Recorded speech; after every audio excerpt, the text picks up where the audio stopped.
ముహూర్త బాలశిక్ష నృసింహ జయంతి జ్యోతిష బాలశిక్ష మీద కాన్సన్ట్రేషన్లో ఆ ముహూర్త బాలశిక్షలో మీకు చేసిన కొన్ని వాగ్దానాలు పొరపాటున దూరం అయినాయి. చాలామంది ఫోన్ చేసాయా మొన్న నృసింహ జయంతి 2 రోజులు చేసుకున్నారు, కారణం ఏమిటి కాస్త వివరం తెలియజేయండి. గతంలో కూడా ఇట్లాంటి సందర్భాలు చాలా వచ్చినాయి. పూర్వం వాళ్ళకి లేనటువంటి సంశయాలు మీడియా ప్రభావంగా ఇప్పుడు చాలామంది పెరుగుతున్నాయి. కాబట్టి ఇక్కడ మేము ఎవరికైనా సమాధానం చెప్పాలి అనుకున్నప్పుడు వాటికి తగ్గట్టుగా మేము కూడా ప్రిపేర్ అయి ఉండాలి కదా అనేటువంటి అంశాన్ని చెప్పుకుంటూ వచ్చారు. మరి ఇక్కడ చాలా గొప్పదైనటువంటి అంశం నృసింహ జయంతి పర్వం అనేది. పంచాంగ గణితాల్లో తేడా వచ్చినప్పుడు వాళ్ళు అనుష్ఠించే విధానాల్లో ఆ గణితాల ప్రకారంగా వచ్చిన తేడాలకి ఆ పంచాంగం ప్రకారం వాళ్ళు అనుష్ఠించారు అని ఒక చిన్న మాటతో వెళ్ళిపోతుంది. ఏ పంచాంగం అనుష్ఠించాలి అనే దానికి సమాధానం ఎవరు చెప్పలేరు. ఎందుకంటే సమాజంలో కొట్లాట్లు బాగా ఉన్నాయి.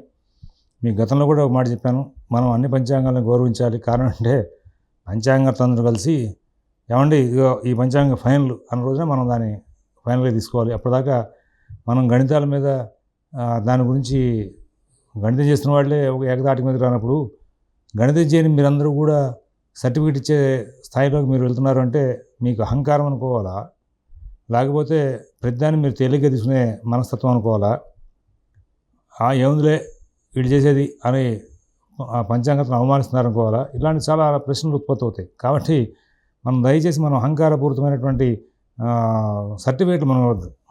అంటే అదేదో పిహెచ్డీలు ఇచ్చినట్టుగా ఉండకూడదు. సిద్ధాంత గణితం మీద పిహెచ్డీ ఇస్తారు, సిద్ధాంత గణితం మీద. మిగతా పిహెచ్డీలు నేను మాట్లాడను, సిద్ధాంత గణిత పిహెచ్డీ మాట్లాడుతూ ఉంటాను. ఆయనకు ఒక పిహెచ్డీ ఇచ్చేస్తారు. నిజంగా ఆయన చేసిన పిహెచ్డీలో కాన్సెప్ట్ నీకు ముందు తెస్తే నువ్వు ఎందుకు చేయలే? నువ్వు కూడా యూనివర్సిటీలో ఉన్నావు కదా. రెండోది, ఆయన చేసిన తర్వాత నీకు తెలిసిందా? నీకు తెలిసిన తర్వాత ఆయన చేశాడా? ఆయన చేసిన సబ్జెక్టు ఆయనకంటే ముందు నీకు తెలిస్తే నువ్వు ఎందుకు చేయలేదు? ఆయన చేసేదాకా నీకు తెలియనప్పుడు నువ్వు ఆయనకి ఎట్లా పిహెచ్డీ ఇస్తున్నావు అంటే కొంచెం గొంతులు అలక్కాయ పడుతుంది. ఆ సిద్ధాంత సంబంధమైన విషయాల్లో పిహెచ్డీలు ఇచ్చిన వాళ్ళ విషయంలో ఉన్నట్టుగా మనం ఇవ్వకూడదు. ఇప్పుడు అందరూ కూడా ఈ పంచాంగం కట్టండి, ఈయన పంచాంగం చాలా బాగుంటుందండి అని ఇస్తూ ఉంటారు. నీకేం గణితం చేసావు? ఆయన గణితం చూసావు? కనీసం ఆయన చేసిన గణితాన్ని చూసావా? వెళ్ళి అలా సర్టిఫికేట్ ఇవ్వడం అలవాటు చేసుకోకూడదు. సరే, ఆ గణితం ప్రకారం వచ్చిన తేడాలతో వచ్చే పండగల యొక్క నిర్ణయాల గురించి మనం మాట్లాడకూడదు. ఆ పంచాంగం ఫాలో అయ్యారని ఆ పంచాంగం ప్రకారం రాసి చేసుకున్నారు అనే ఒక ఆన్సర్తో వెళ్ళిపోతుంది. ఇక ఆచరణ విషయంలో మనకి ఒక చిన్న అలవాటు ఉంది, స్మార్త ప్రకరణం. ఏమిటి అంటే ఏ సందర్భంలో అవతారమూర్తి అవతరించారో ఆ కాలాన్ని ముఖ్యకాలంగా తీసుకుని దానికి సంబంధించినటువంటి నిర్ణయాలు చేయడం అనేది మనకి ఒకటి నడుస్తుంది. స్మార్తానాంతు ప్రకర్తవ్యం తత్తత్తిథి సముద్భవం, వైష్ణవాంతు కర్తవ్యం తత్తత్ సంక్రాంతి సంభవం. వైష్ణవ శ్రీకృష్ణ జయంతి అనేది వైష్ణవ తిరు నక్షత్రాల్లో సింహ సంక్రమణంతో ముడిపెట్టి రోహిణి నక్షత్రానికి రాస్తాడు. అక్కడ వాళ్ళ సందర్భాలను పురస్కరించి చెప్పేటప్పుడు వాళ్ళకి ఉదయకాల వ్యాపనిగా తీసుకుని ప్రాతకాల వ్యాపనిగా తీసుకుని, నేను ఒక పెద్ద పండితుడితో మాట్లాడుతుంటే ఆయన ప్రాతకాల వ్యాప్ని ఉదయకాల వ్యాప్ని అయినప్పుడు రెండుకి తేడాలు ఉంటాయి. ఉదయం అంటే సూర్యోదయానికి ఉన్నటువంటి వ్యాప్తి, ప్రాతకాలం అంటే కనుక ప్రాతఃసంగం మధ్యాహ్నం సాయంకాల అపరాహ్న సాయంకాలం 5 భాగాలు చేస్తాం కదా, ఆ 5వ వంతు దిన ప్రమాణంలో 5వ వంతు వ్యాప్తి మొత్తం కూడా ప్రాతకాలం వ్యాప్తిగా తీసుకోవాలి. సరే, అది సందర్భం వచ్చింది కాబట్టి ఆ మాటను కూడా మీకు తెలియజేస్తున్నాను. అయితే ఇక్కడ ఈ వైష్ణవ తిరు నక్షత్రాలు ఇవి రాసేటప్పుడు మనం సింహంలో రోహిణి నక్షత్రానికి సంబంధించి కృష్ణ జయంతి అనేది రాస్తున్నాం. కానీ మన సందర్భంలో మనం ఏం చేస్తూ ఉంటామంటే శ్రావణ మాసంలో బహుళ అష్టమి, అర్ధరాత్రి పూట కృష్ణ పరమాత్మ జన్మించాడు కాబట్టి ఆ అర్ధరాత్రి సందర్భాన్ని అష్టమి ఏ రోజు ఉంటే ఆ రోజునే మనం అక్కడ రాసుకుంటూ వచ్చేస్తాం. ఇది ఈ యొక్క శ్రీకృష్ణ అష్టమి. ఆ రోజు నా నక్షత్రాన్ని బేస్ చేసుకుని ఇంకా విశేషాలు రాసుకుంటూ వస్తుంది. కానీ వైష్ణవ సంబంధమైన విషయాల్లో మాత్రం వైష్ణవ తిరు నక్షత్రాల దగ్గర వైష్ణవ శ్రీకృష్ణ జయంతి అనేది ఒక స్పెషల్గా సింహ సంక్రమణంతో కూడుకున్నటువంటి తీరుతో మాత్రమే అక్కడ కనబడుతూ ఉంటుంది. ఆ మైండ్ సెట్ మీకు కనుక తెలిస్తే ఫస్ట్ కొంచెం మీకు అవగాహన వస్తుంది. తర్వాత ఇక్కడ రెండో విషయం ఏంటంటే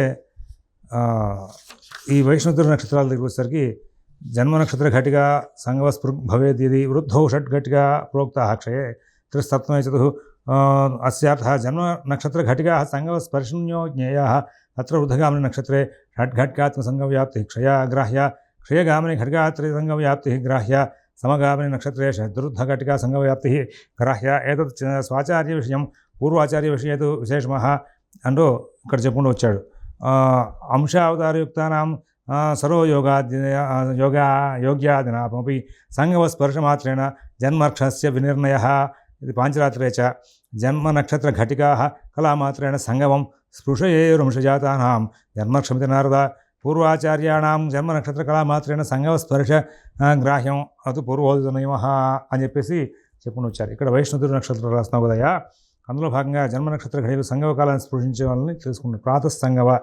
ప్రాతకాలం తీసేసి ప్రాతకాలంలో అంటే 6 ఘడియల వ్యాప్తి తీసేసి తర్వాత 6 ఘడియల వ్యాప్తిలో కనుక సంగవకాలంలో కనుక స్పర్శ ఉంటేనే అక్కడ తీసుకుంటూ ఆ విధంగా మనం అక్కడ వృద్ధి సామ్య క్షయాలకు సంబంధించినటువంటి అంశాలను కూడా అక్కడ ప్రస్తావన చేసుకొచ్చాడు.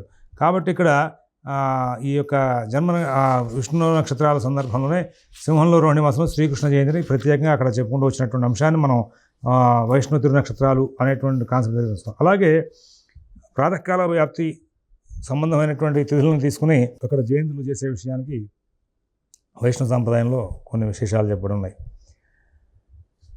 అలాగా ముక్షికాలం అనేటువంటి పేరుతో ఈ స్మార్త సాంప్రదాయంలో ఉన్నటువంటి విషయాలను తీసుకుని మనం ముందుకు వెళ్తున్నాం. కాబట్టి ఇక్కడ స్మార్త సాంప్రదాయ విధానం వైష్ణవ సాంప్రదాయ విధానం 2 తేడా ఉన్నాయన్న విషయాన్ని గమనించుకోవాలి. నీకు అర్థం కాకపోతే పండితులను అడగాలి, అర్థం కానప్పుడు పండితులను అడిగే అవకాశం లేనప్పుడు కామ్గా కూర్చోవాలి. కానీ ఇలాంటి వాటికి ఏది పడితే అది మాట్లాడేస్తూ ఉంటే కష్టమవుతుంది. మొన్నటి రోజున పూర్వబద్ధ పంచాంగకర్తలు అందరూ కూడా ముందు రోజు నృసింహ జయంతి స్మార్త సాంప్రదాయం ప్రకారం రాశారు. కారణం అంటే సూర్యాస్తమ సమయానికి అక్కడ ప్రదోష కాలానికి నృసింహమూర్తి కరెక్ట్గా పగలు వెళ్ళి రాత్రి ప్రారంభమయ్యేటువంటి రజనీముఖం ఆ సందర్భాన్ని ఆయన ప్రదోషకాలం ప్రారంభానికి ఆయన ఆవిర్భవించి హిరణ్యకశిపుని సంహరించారు కదా. ఆ సందర్భంగా అది ముఖ్యకాలంగా తీసుకుని మనం స్మార్త సాంప్రదాయం ప్రకారం ముందు రోజు రాసినటువంటి అంశం 100% కరెక్ట్. వైష్ణవ సాంప్రదాయంలో మర్నాడు పొద్దున ప్రాతకాల అర్చనకు సంబంధంగా ఉన్నటువంటి తిథిని తీసుకోవడం వాళ్ళ ఆనవాయితీ, వాళ్ళకి సాంప్రదాయం ఉంది, కాదనడం లేదు. అది పూర్వం నుంచి ఆచారంగా వస్తుంది, అది కూడా అది గౌరవనీయమే. అది వైష్ణవ సాంప్రదాయం నడుపుకునే వాళ్ళందరికీ కూడా గౌరవనీయం. కానీ ఈ స్మార్త సాంప్రదాయంలో పూర్వబద్ధ పంచాంగం వాళ్ళు కొంతమంది మరుసటి రోజున రాసిన వాళ్ళు తప్పు రాశారు అనడానికి అవకాశం. ఎందుకంటే నువ్వు రాసినప్పుడు అది వైష్ణవ నృసింహ జయంతి అని రాయి, అప్పుడు కరెక్ట్ అవుతుంది. స్మార్త నృసింహ జయంతి ముఖ్యకాలాలే కదా మనకి. అర్ధరాత్రి కృష్ణాష్టమి, ప్రదోషకాలంలో పరశురామ జయంతిను నృసింహ జయంతి, కర్కాటక లగ్న సమయంలో రామ జయంతి, ఇలా మనం మొదటి నుంచి అలవాటు పడ్డాం. వాటినే మనం అనుష్ఠిస్తూ ఉండాలి. దాన్ని నువ్వు కొత్తగా వాళ్ళు మార్చడానికి నువ్వు తప్పు చేసిన వాడు అవుతావు. ఎందుకంటే శాస్త్రం మొదటి చూసినప్పుడు, ఎందుకంటే వైష్ణవ సాంప్రదాయం ప్రకారంగా వాళ్ళు ప్రాతకాలంతో ముడిపడినటువంటి తిరిగి ప్రాధాన్యం అని చెప్పి వాళ్ళు చేసినప్పుడు వాళ్ళని గౌరవించాలి. ఏ నోటితో అన్నామో ముఖ్యకాలానికి మనకి స్మార్త సాంప్రదాయం ప్రకారంగా వచ్చినప్పుడు దీన్ని కూడా అట్లా గౌరవించుకుంటూ వెళ్ళాలి. కాబట్టి ఈ రెండిట్లోనూ భేదం ఉందా అంటే అనుష్ఠించేవాడికి బుద్ధిలో భేదం ఉంది అంతే. కానీ విధానాలు 2 కరెక్టే. వైష్ణవ సాంప్రదాయం ప్రకారంగా మరుసటి రోజున శ్రీకృష్ణ జయంతి నృసింహ జయంతి చేసుకోవడం కరెక్టే. ఇవాళ ప్రదోష కాలానికి సూర్యాస్తమైన దగ్గర అక్కడ మరి చతుర్దశి ఉంది కాబట్టి ఆ చతుర్దశి వైశాఖ చతుర్దశి నాడు నృసింహ జయంతి చేసుకోవడం ఇక్కడ కరెక్టే. ఇలాగా నేను పూర్వబద్ధ పంచాంగాన్ని వాడతాను, నేను స్మార్తుడిని అనేవాడు మరుసటి రోజు చేసిన వాళ్ళు ఉన్నారు. వాళ్ళు దౌర్భాగ్యం. ఎందుకంటే శాస్త్ర సంబంధమైన విషయాలని తప్పుదో పడిస్తూ వాళ్ళతో పాటు 10 మందిని పక్కకి తీసుకెళ్ళడం అనేది. నువ్వు స్మార్తుడివి, అడ్డనామాలు పెట్టుకుని ఉన్నావు, నువ్వు అనుష్ఠించాల్సింది ముఖ్యకాలానికి ఉన్నటువంటి తిథి, పైగా పూర్వబద్ధ పంచాంగం అంటూ ఉంటావు అన్నప్పుడు ముందు రోజు అనుష్ఠించకుండా పక్క రోజు తీసుకెళ్ళావంటే నువ్వు నీ స్వామి యొక్క ఆరాధన విషయంలో కూడా ద్రోహం చేసిన వాడివా, న్యాయం చేసిన వాడివా. ఇట్లాగా చాలామంది యద్యదాచరతి శ్రేష్ఠ తత్తదేవేతి జన, నువ్వు ఒక శ్రేష్ఠుడిగా సమాజానికి కడుతున్నప్పుడు నిన్ను అనుష్ఠించే వాళ్ళు ఎక్కువ అవుతారు. నువ్వు తప్పుడు పని చేసినప్పుడు నిన్ను అనుసరించి తప్పుడు పని చేసేవాళ్ళు అవుతారు. ఏమండి మరుసటి రోజు చేసుకోకూడదా అంటే నువ్వు వైష్ణవుడివా, స్మార్తుడివా. స్మార్తుడు ముందు చేసుకోమని చెప్పిందిగా, ఎవరి శాస్త్రం వాళ్ళకి రాసిందిగా. శాస్త్రం చాలా క్లియర్గా రాసినప్పుడు ఇంట్లో ముసలి వాళ్ళు ఉన్నారు, అనారోగ్యవంతులు ఉన్నారు, పిల్లలు ఉన్నారు, యుక్త వయసులో ఉన్న వాళ్ళు ఉన్నారు. తల్లి అందరికీ తగ్గట్టుగా ఎవరి వంటలు వాళ్ళు చేసి పెట్టింది. అనారోగ్యం ఉందని తగ్గట్టుగా పథ్యం కూరలు వండిపెట్టింది, ముసలివాడికి అరగడానికి వీలుగా మెత్తగా వండిపెట్టింది, కుర్రవాడికి పిల్లవాడికి తినడానికి వీలుగా స్నాక్స్ టైప్లో చేసి పెట్టింది, ఆ యుక్త వయసులో ఉన్న వాళ్ళకి వేపుడు చేసి పెట్టింది. ఎవరిది వాడు తింటే అందరూ ఆరోగ్యంగా ఉంటారు, సరదాగా ఆనందంగా ఉంటారు. ఈ యుక్త వయసు వాడి కోసం చేసినటువంటి వేపుడు కూరలు తీసుకువెళ్ళి ముసలివాడికి పళ్ళు లేని వాడికి వడ్డిస్తే వాడేం తింటాడు? అనారోగ్యం ఉందని పెడితే వాడికి ఆరోగ్యం ఇబ్బంది వస్తున్నారు లేదా? ఎవడు వాడు తినాలి. అట్లాగే శాస్త్రం చాలా చక్కగా తల్లిలాగా శాస్త్రకారులు చక్కగా రాసేశారు. వైష్ణవులు ఇట్లా చేసుకుంటారా, శైవులు ఇట్లా చేసుకుంటారా, స్మార్త ఇట్లా చేసుకుంటారా అని చెప్పేశారు. కానీ నువ్వు చేసిన దౌర్భాగ్యం ఇట్లాగే లేదండి, నేను పూర్వపత్తి పంచాంగం దృక్పంచాంగం ప్రకారంగా వెళ్తాను. సరే, దాని ప్రకారం నిలబడ్డావు. దాని ప్రకారం సరే, స్మార్తులకి ముందు రోజు అంటే ప్రదోష కాలానికి ఉన్న రోజున చేసుకోవాలి. వైష్ణవులు సూర్యోదయంతో అనుబంధం ఉన్నటువంటి రీతిని చేసుకోవాలని చెప్పి చాలా క్లియర్ నోట్స్ అక్కడ మనకు ఎదురుకుండా కనబడుతున్నప్పుడు వాటిని అనుష్ఠించుకుంటూ వెళ్ళాలి. ముఖ్యకాలం అనే పేరుతో మనవాళ్ళు మాత్రమే ఆ సందర్భాన్ని ఉంది. ఇందాక చెప్పిన వైష్ణవ శ్రీకృష్ణ జయంతికి ఉదాహరణ చూపించా. మీరు కావాలంటే తిరునక్షత్రాలు వ్రత నిర్ణయ కల్ప వల్లే ఒకసారి తీసి మొత్తం కంప్లీట్గా ఆ సబ్జెక్ట్ మొత్తాన్ని మీరు స్టడీ చేయండి. అక్కడ మీకు దానికి సంబంధంగా వ్యవహారం అంతా కూడా మీకు బయట కనబడుతుంది. ఈ వ్రత నిర్ణయ కల్పవల్లి ప్రింటింగ్ బుక్ అంటే పూర్వం చెప్పేదని మేము రాసుకున్నాం. ఇప్పుడు ప్రింటింగ్ బుక్ వచ్చేసింది కాబట్టి మార్కెట్లో దొరుకుతుంది కాబట్టి దీన్ని తెప్పించుకోవచ్చు. ఇది వ్రత నిర్ణయ కల్ప 275, 276 పేజీలు దీనికి సంబంధించినటువంటి అంశాలను కూడా రాసి ఉన్నాయి. వైష్ణవ తిరునక్షత్రాలు, వైష్ణవ అక్కడ శ్రీకృష్ణ జయంతి ఉదాహరణ చేశాను. స్మార్త శ్రీకృష్ణాష్టమి, వైష్ణవ శ్రీకృష్ణ జయంతి విడివిడిగా ఎందుకు రాస్తున్నారు, ఎలా రాస్తున్నారు అనే విషయానికి. అలాగే ఇక్కడ కూడా ఈ వైశాఖ శుద్ధ చతుర్దశి నాడు నృసింహ జయంతి ప్రదోష కాలానికి వ్యాప్తి ఉండాలి. అది వైశాఖ శుద్ధ చతుర్దశి శనివారం స్వాతి నక్షత్రంలో ప్రదోష సమయంలో నరసింహస్వామి అవతరించాడని చెప్పేసి మరి మనకి స్కందపురాణం చెప్తోంది. అక్కడ ప్రదోష లక్షణం, అక్కడ ప్రదోష లక్షణం పూర్వం మనం చెప్పుకున్నాం. ఏమనంటే ఇక్కడ 3 ముహూర్తాల వ్యాప్తి, ప్రదోష త్రిముహూర్తం స్యాత్ రవ్యాదస్తంగా సది, రవి అస్తమించిన దగ్గర నుంచి 3 ముహూర్తాల వ్యాప్తి, అది ప్రదోషం. ఆ సమయంలో నృసింహమూర్తి ఆవిర్భవించారు. ఇక్కడ ముందు రోజు పూర్తిగా ఆ యొక్క ముఖ్యకాలం ప్రదోషకాలంలో కనుక నృసింహ జయంతికి సంబంధించిన చతుర్దశి తిథి కనుక ఉంటే ముందు రోజు చేసుకోవాలని, మరుసటి రోజు కనుక ప్రదోషకాలంలో కనుక చతుర్దశి ఉంటే కనుక మరుసటి రోజు చేసుకోవాలని, ఈ తర్వాత 2 దినాల్లోనూ ఒకవేళ కనుక మనకి ఇది మన చతుర్దశి వ్యాప్తి కనుక ఉంటే మరుసటి రోజు తీసుకోమన్నాడు.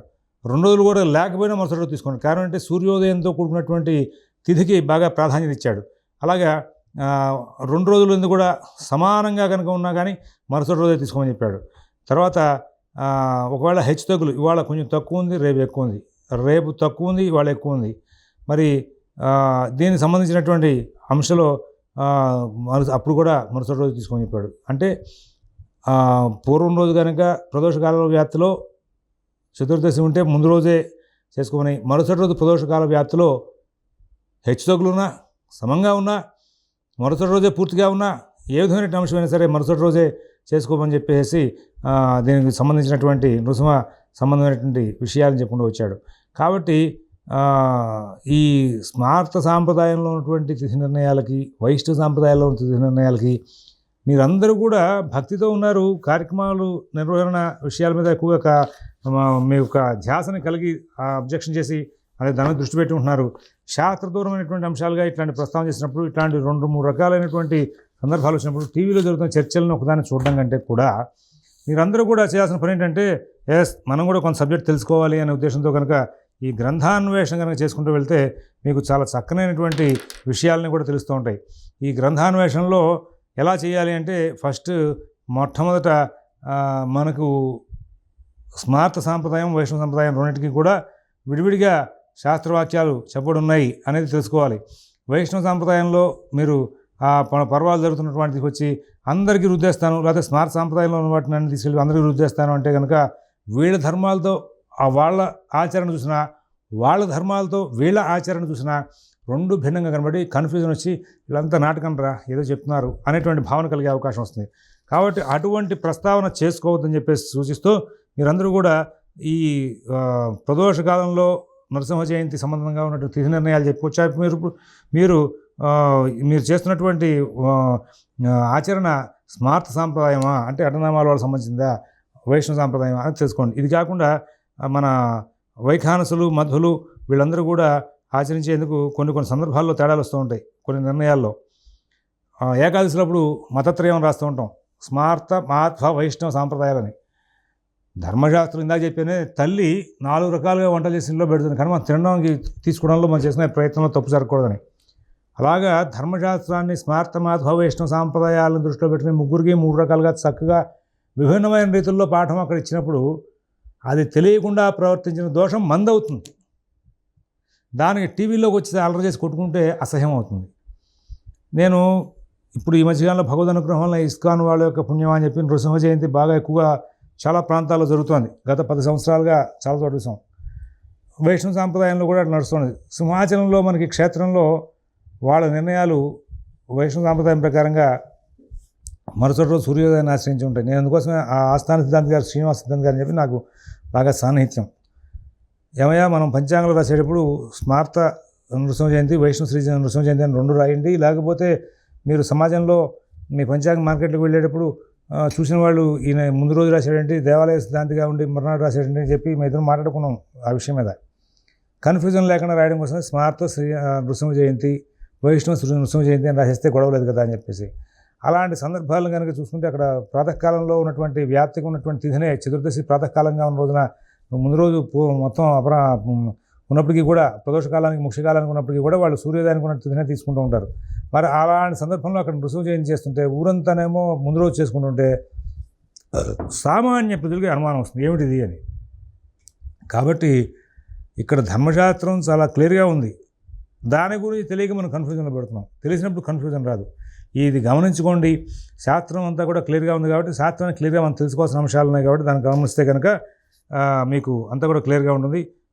వైష్ణవ సాంప్రదాయానికి సంబంధించి అది శాస్త్రమే, దాన్ని విమర్శించడానికి వీల్లేదు. స్మార్త సాంప్రదాయానికి సంబంధించి మహర్షులు చెప్పిన వాక్యాలే, అవి విమర్శించడానికి లేదు. టీవీలో జరిగే చర్చలను మాత్రం చూసి మీరు మానసిక వ్యవస్థని రచ్చరచ్చ చేసుకోవద్దు. ప్రశాంతంగా ఉండండి.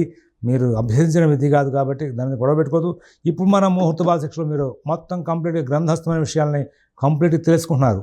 ఇప్పుడు ఇంకా కనుక కన్ఫ్యూజన్ ఉంటే మీరు నన్ను ఫోన్ ద్వారా సంప్రదించినా సరే మళ్ళీ దీని ఇంకోసం ఎపిసోడ్ కావాలంటే ఎక్స్టెండ్ చేసి సబ్జెక్ట్ ఇక్కడ ప్రజెంట్ చేస్తాను. మా ఈ ప్రయత్నం అంతా కూడా యథార్థంగా గ్రంథాల్లో ఉన్నటువంటి సబ్జెక్ట్ని మీ అందరి దగ్గర కూడా పెట్టడమే మా ప్రయత్నం. కాబట్టి దీన్ని సద్వినియోగం చేసుకోండి. కన్ఫ్యూజ్ అవ్వద్దు, ఇబ్బంది పడద్దు. ఇది గమనించుకుంటారని చెప్పి ఆశిస్తూ స్వస్తి.